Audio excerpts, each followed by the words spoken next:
ఇప్పటికే మీరు న్యూస్ గట్టా చూసుంటారు. ఎలాగ ఒక హిందూ వ్యక్తిని బంగ్లాదేశ్‌లో ఒక వర్కర్ క్లాస్ వ్యక్తిని ఎలాగా లాక్కొని తీసుకెళ్ళి ఒక చెట్టు కట్టేసి కొట్టి, కొట్టి ఎలాగ చంపేశారో. అది కూడా ఎందుకంటే ఆడు కేవలం హిందూ అని తెలిసినందుకే. మీరు ఈ హిందూ అటాక్‌లు అన్ని దేశాల్లో చూడొచ్చు. ఆస్ట్రేలియాలో కూడా ఇలాగ ర్యాలీ జరిగింది. బంగ్లాదేశ్‌లో అయితే ఎప్పుడు టార్గెట్ చేస్తూనే ఉన్నారు. పాకిస్తాన్‌లో అయితే ఎవరు లేరు. అందరిని చంపేశారు, లేకపోతే కన్వర్ట్ చేశారు. ఎక్కువ మంది దీని గురించి మాట్లాడాల్సిందే కాబట్టి నేను ఈ వీడియో చేస్తున్నాను.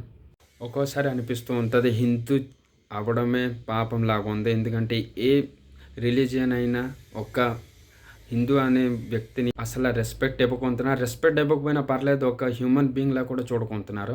బయట దేశంలో ఏదైనా పర్లేదు కానీ మన సొంత ఇండియాలోనూ కూడా ఇలాంటి హిందూ అటాక్స్‌లు అవుతూనే ఉంటుంది.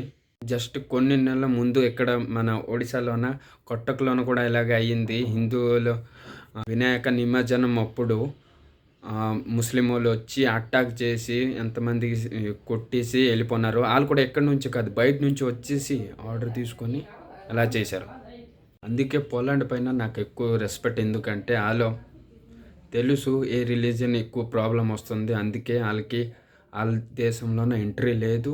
ఆళ్ళ కంట్రీ పీపుల్ కూడా చూస్తే ఆళ్ళు చాలా సపోర్టివ్ గవర్నమెంట్‌కి. ఎందుకంటే ఇలాంటి రూల్ ఒకటి పాస్ చేశారని.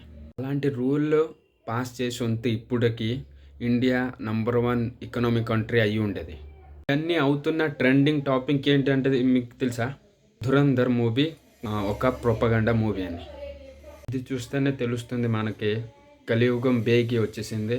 ఇంకా మంచితనానికి ఇప్పుడు టైం లేదు.